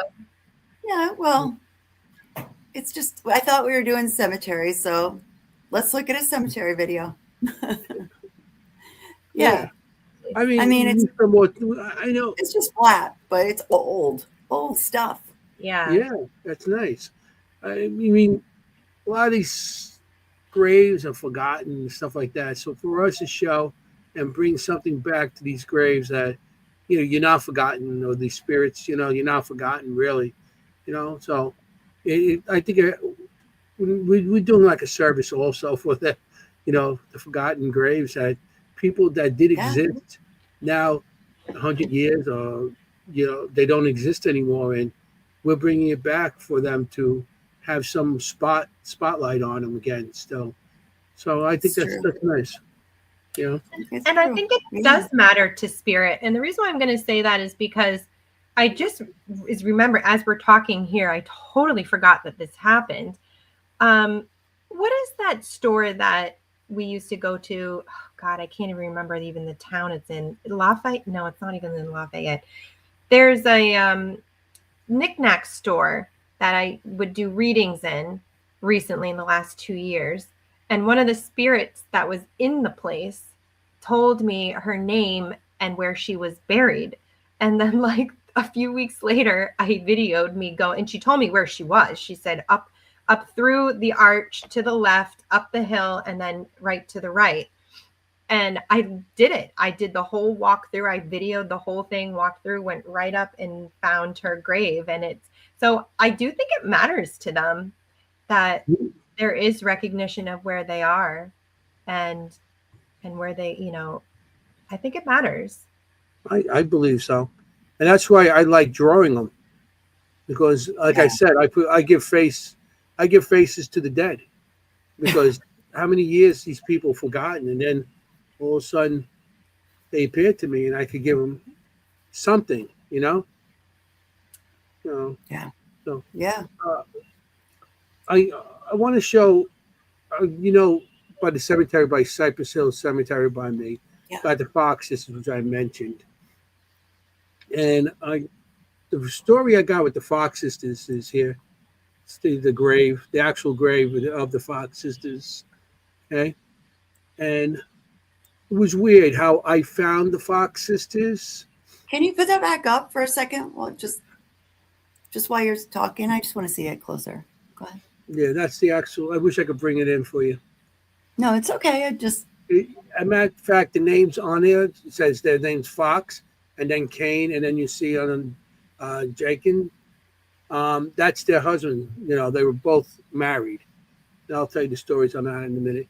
But I went to church. I was in church. It was a Sunday. Church went out. So my grandparents were buried in Cypress Hill Cemetery. You want this to come down, or you want to still keep it up? No, keep it up. You can keep it up as you're talking. yeah. So what happened was, I used to visit my grandparents' graves after church. I just go over there, say a prayer, and then go home, whatever. So I drive. I'm in the cemetery. I'm driving. I go to my grandparents' grave, and I say the prayer. And it was weird because when I left there, I was driving back to the cemetery to go back, come out on the Queen side, and as I'm going, I had this strong urge to pull over, and so I pulled over. It's like, you know, sometimes I go with those urges. So I pull over, and I have an urge to go up the hill. So I get out of the car, and I walk up this hill.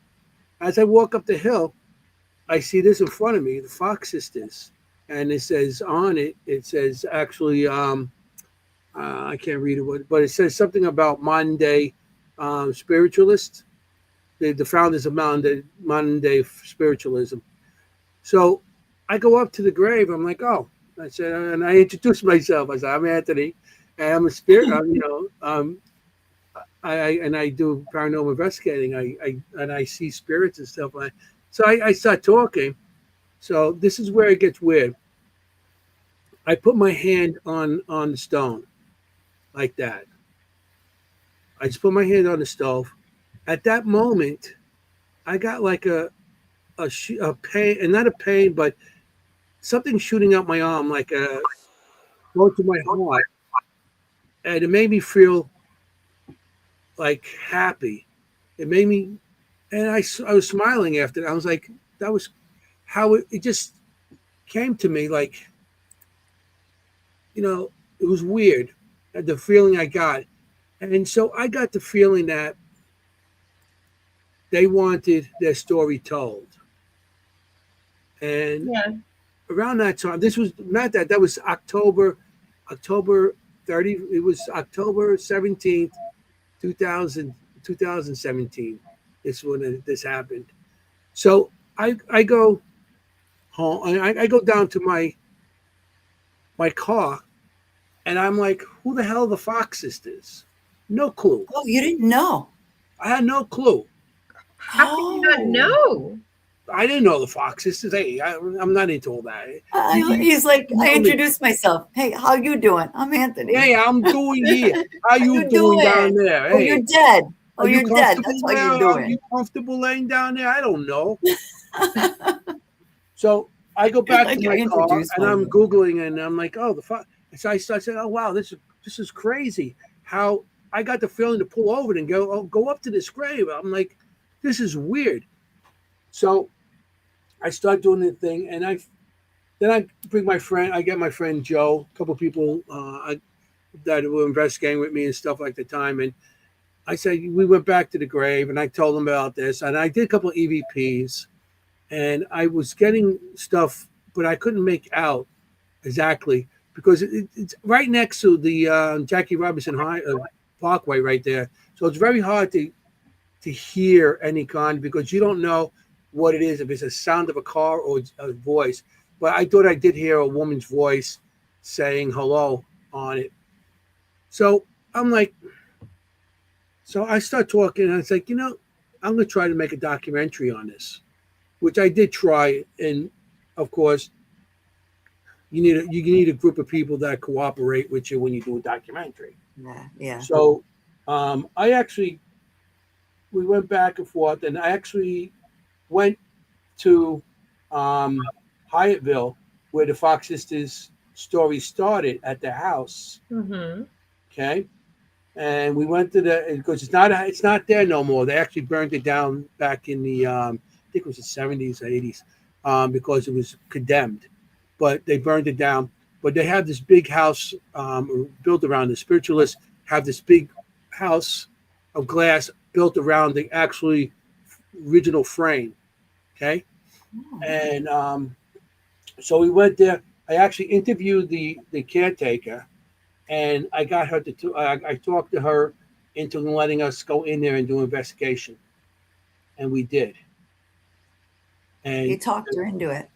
yeah, no, because You made her an offer she when couldn't refuse. yeah, maybe you can't refuse. He had Hey, a hammer. He had your a hammer. brains on the contract or your signature. You know what I'm saying?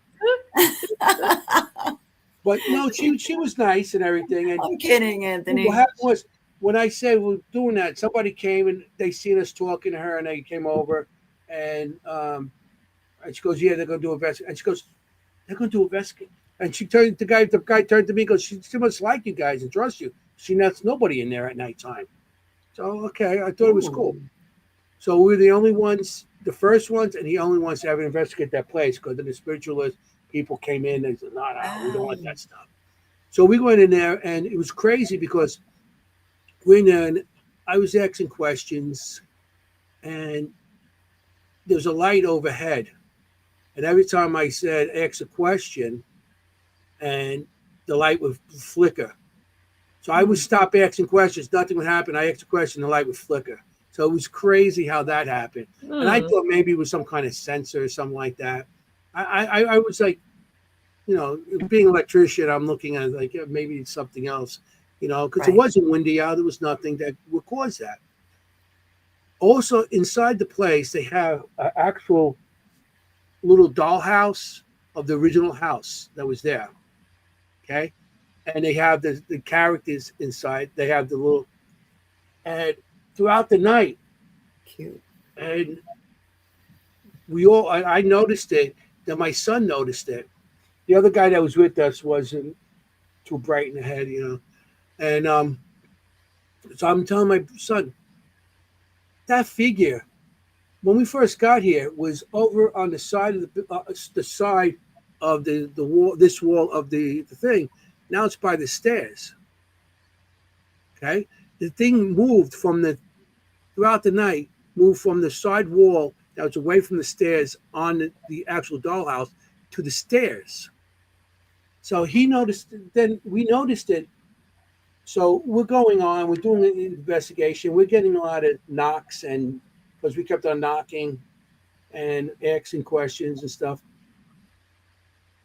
Before the night was over, we went, that same doll was at the bottom of the stairs. What? Yeah. Good. And it's in glass? Huh?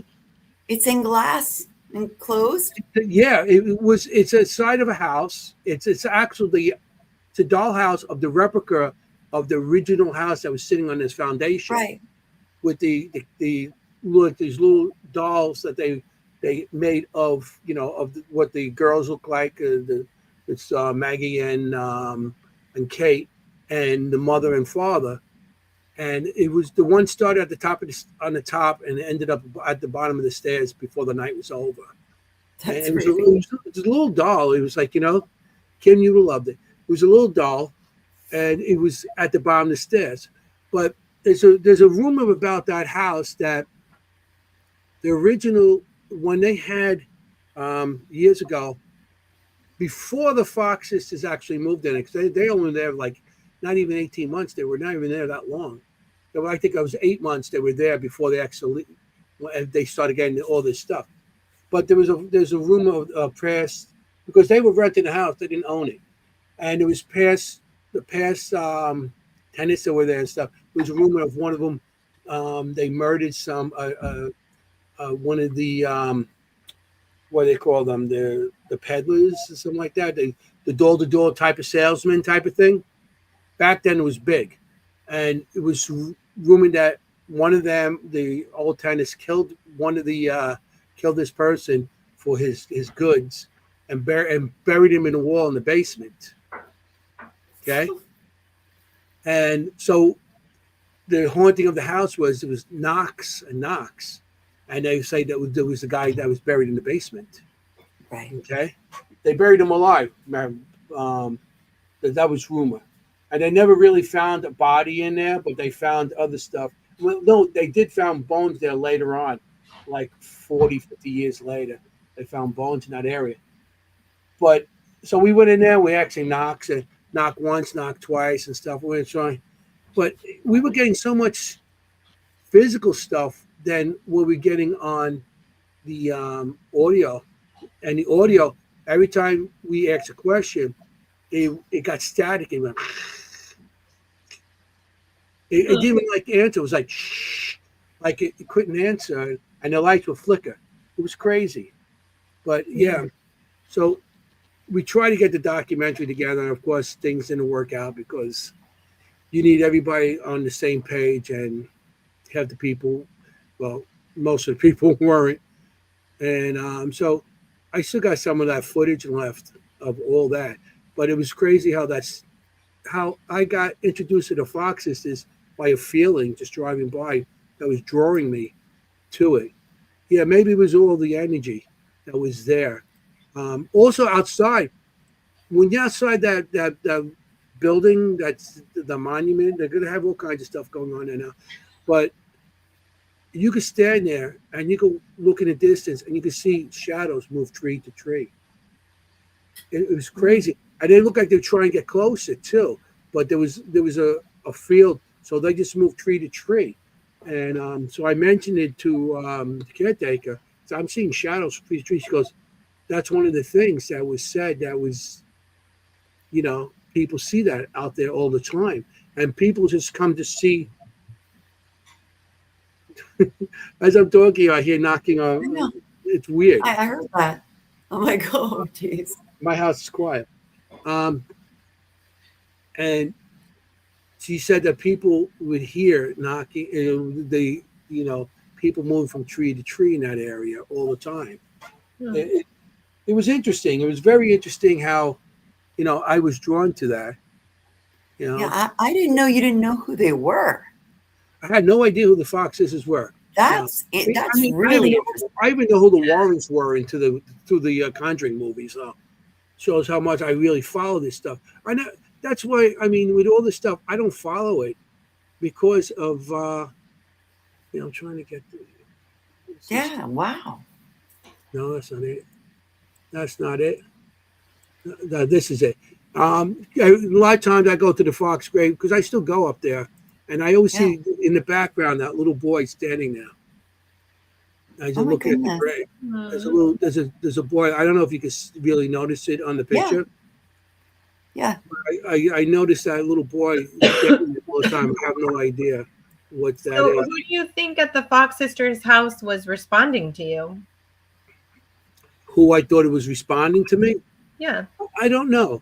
The story of the Fox sisters. I don't know if you know the story in general. Yeah. A lot of I people do. don't. Yeah. A lot That of is people something don't. I do know about. Yeah. Okay, how in 1848, it was March 31st, I think it was, and that they woke up and they heard they heard knocking in the house, the parents and stuff. Who I thought was getting, because they actually called the guy Splitfoot. And later on, Splitfoot, if you know what Splitfoot means, it's actually the devil, pretty much, because Splitfoot, because the devil's supposed to have feet of goats, Right. and the Right. goat's foot is split. So that's where that came from. And who was contacting us? I'm not sure if it was the guy that they assumed was buried in the basement, or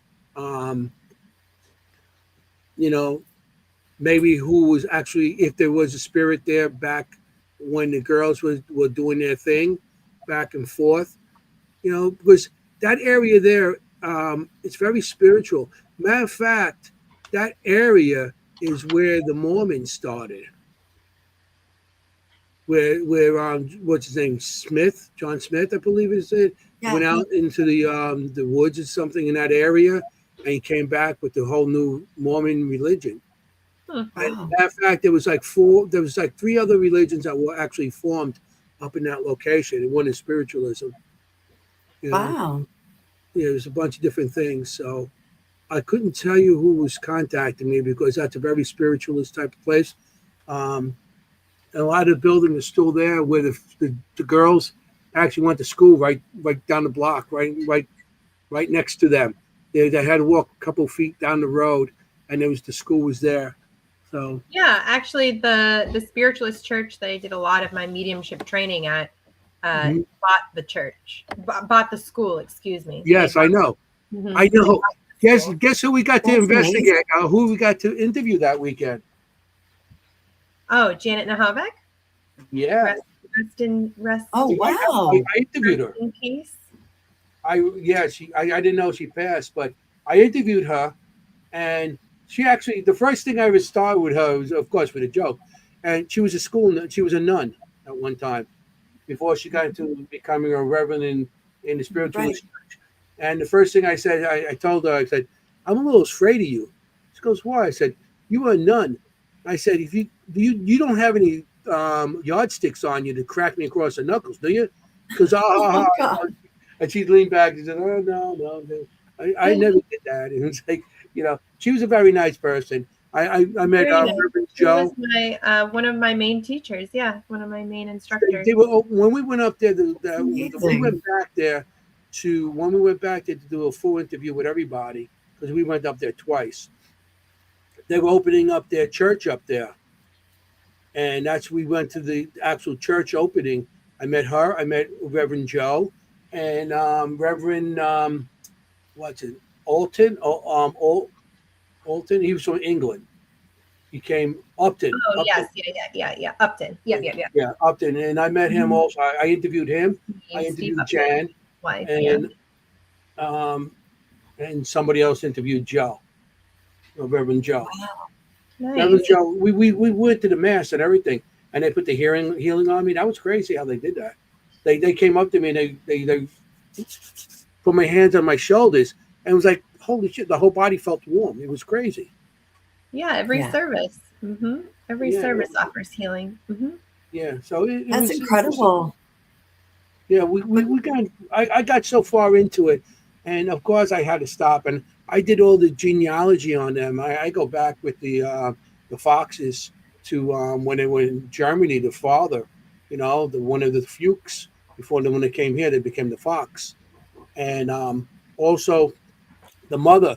The mother was Smiths, the Smith family, and when years later, a lot of her family during the Revolutionary War. Ran to what do you call it, Canada because they didn't believe us with the fight with England. They were English sympathizers, and it was like I mean I got the whole thing. And it's not just the Fox sisters because it's the three of them. The Leah, the oldest sister that was with them, she was 18 years older than them. And there's a brother David, and there's a sister Elizabeth, and there was another sister that passed away. She was like I think 8 months old. So there's a whole big history behind that too, and the mother and father breaking up and stuff, and how they were actually born in England, and the father was a blacksmith that couldn't find work, and that's why he came back down here because the son had a house across there. David had a house and his own farm, and they rented out this place and were having their own building built, and then all this happened. And then they went into the spiritualist and stuff. I think because the older sisters really pushed him into it because she was broke and everything. Matter of fact, she had a young daughter too, Elizabeth. She had a daughter that was, I think, Katie's age, Kathleen. But yeah, it's the whole thing, the whole big thing with them and how the Pulse family took them in during the time when they first coming out. I mean, there's this lot, but that's we're talking about cemeteries. I just wanted to let Yeah, no, it's so interesting. And like Kimm always says, and I've learned this from Kimm, like that place is called to you, right? Like that locations choose you, right? Yeah. So in this case, cemeteries really chose you. Getting back to cemeteries, like cemeteries really chose you from the beginning. I was a kid. I've been going to cemeteries by myself since I was about 8 years old. It's like, Yeah. like I said, back in the '60s, 8 years old, your parents said, go play in the street. You went and played in the street, 8 years old. Nowadays, you can't even do that without watching them, Yeah. Well, Yeah. yeah. But seriously, I mean, we're on a spiritualist kick. I wonder if we should have another show on spiritualism, because I have a crazy spiritualist story. I don't know if we have time or if you want to. Yeah, I mean, we got tell us. We only have like 2 announcements at the end to save time for. Okay. I don't know if I've shared this on the show yet. So I went on a trip with my girlfriends to Vermont, to it's like a resort kind of in Vermont. And we were at the lodge having dinner. We're all chatting, chit-chatting, whatever. And they asked me how my mediumship was going at dinner. And so I was just telling them about, the mediumship, all the paranormal stuff I do, because everybody knows. And they're fascinated. Like most people, I think, are kind of fascinated now. They're curious about it. So at the end of and this was a nice restaurant. Like we ate very well. We drank quite a bit. So we were calling for our bill. We were trying to leave. And our waitress comes over and she says, "Your bill is covered." And we were like, "What?" And she said, "Your bill is covered by the Eddy brothers." And we were like, "Okay." And so we thought she was kidding, right? This bill had to have been $400. There was 5 of us there and we were eating. I mean, we don't, 5 of us. So we're like, we don't understand. So then we called her back over. We're like, what do you mean our bill? There's no bill. She said, no, it's paid for by the Eddy brothers. They're not on this side of the veil. Wait, what? Literally, this happened to me. No joke. I have 4 other witnesses. Wait, Kimm got paid by ghost money. So literally, I looked it up. Their Eddy brothers were 2 very famous spiritualists in this town of Vermont. It was considered the origin of spiritualism in Vermont was the Eddy brothers. They were spiritualists. No, I know. And I had to pinch myself there for a second. Like, wait, did I fall asleep? Like, what happened? What? So we have no idea. We have no clue. We don't know if this is a rule. Like if somebody brings up spiritualist or mediumship in the town, like a fun, like a day of a fun or something. That's my face, Mary Beth. We to this day we have no idea. We literally walked out. We didn't pay a dime. It was probably a $400 bill. And then she got arrested. No, I'm kidding. No, I'm kidding. Then we got kicked out of the resort. But literally, that's what she said to us. She said, "Your bill is paid for, and it's the Eddy brothers, and they're not from this side of the veil." By 2 dead guys. Literally. Well, they're not going to hit on you at least. So, yeah. So you never know where you are talking about spiritualism, paranormal, mediumship. The movement is everywhere, and you never know. And that is a true story that really happened to me. It's like, why did you never tell that before? I don't know. It never came up. It's almost 10 o'clock. That's the best story I've ever heard in my life. Did you guys leave a tip? I know. I don't remember. I think we did, because I think we tried to pay. We were like, well, we have to pay you because we had to pay and she said, no, you can't pay anything. She goes, you can't pay anything. Yeah, or they'll get angry. The spirits will be angry. Meanwhile, yeah. Isn't that so? Spiritualist movement is everywhere. Yeah. Wow. I mean, we could do a show on spiritual. I know spiritualists that teach in Lilydale, so we could. Well, let's get a guest on from there, Mister. Oh, that's a great idea. I know somebody, and you both know who I'm talking about. I'm not going to mention it because this case we can't get. I do. I don't, but that's okay. That's normal. You do, but you don't. The other day, I just want to show. I stopped by Jackie Robinson's grave, so I just wanted to show that quick. Yeah. Jackie Robinson's famous baseball player, and this is more of his grave there. See, people leave stuff on his grave all the time.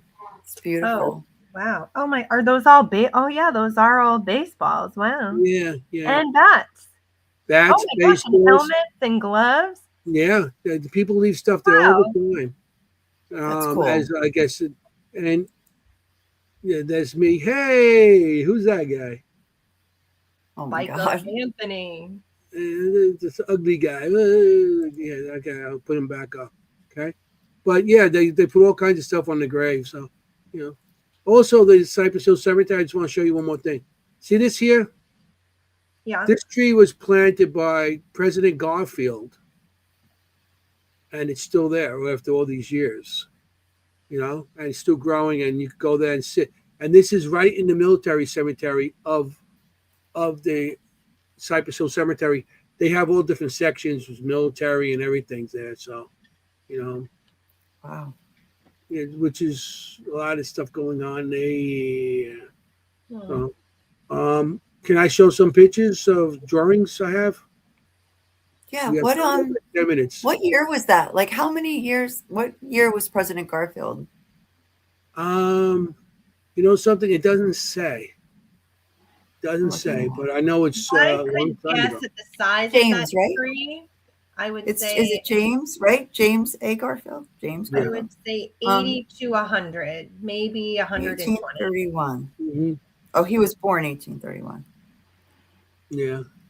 I mean, I got He so was many stories. assassinated 1881. You know, different locations So I've been maybe to. Yeah, 150.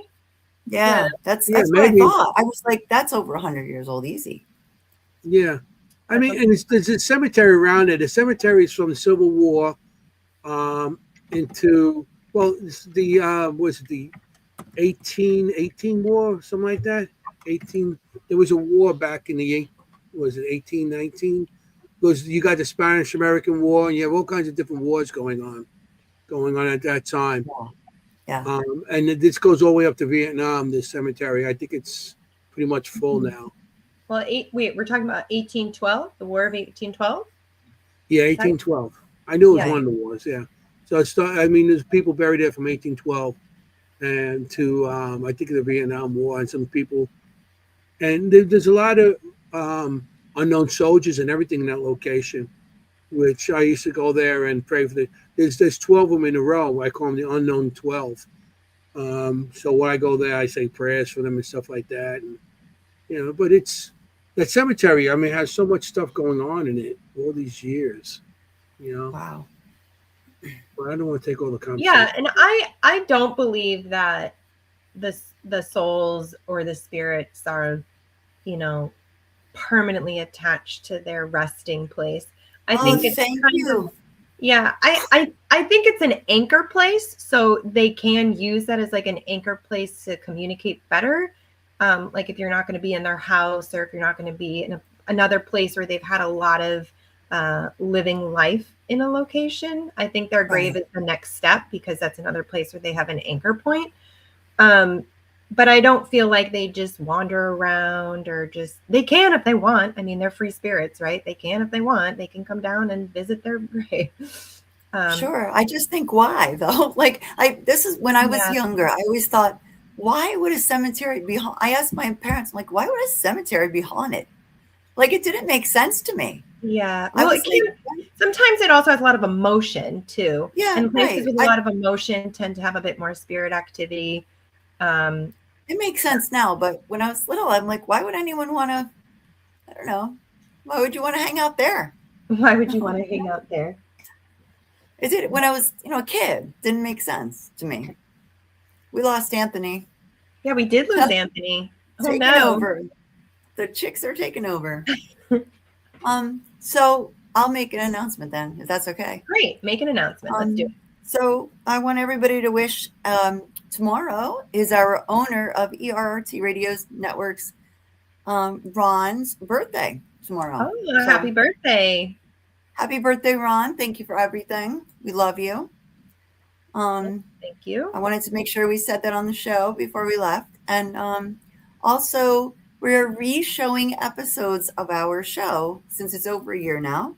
For those of you who joined us later on, every Saturday from 8 to 10 p.m., we're starting from episode 1. We have episode 2 just aired last weekend.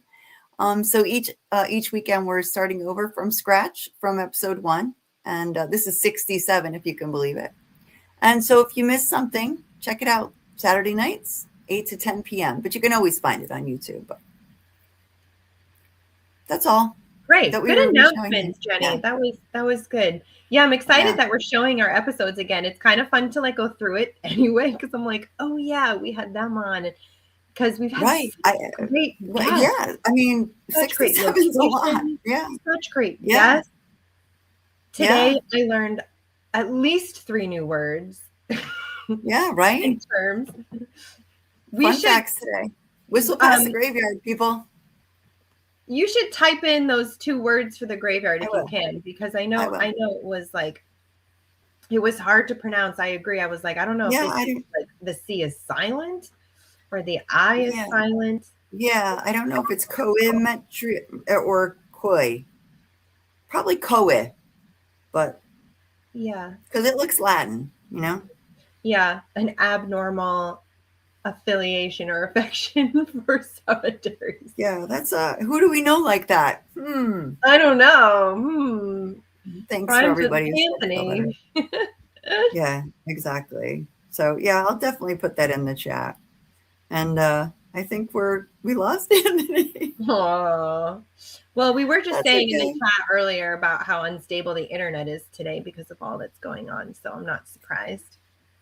Well, and also thanks everybody for hanging in with us tonight. With our guests being sick, you know, like obviously flu going around, we understand. But we'll have him back, Andrew Warburton, expert on fairies, which was going to be an amazing topic. Yeah, it was great hearing all of your cemetery stories today too, and your cemetery superstitions. For sure. For sure. Okay. Yeah, and make sure you hold your breath when you go past a graveyard. I can't believe that must be.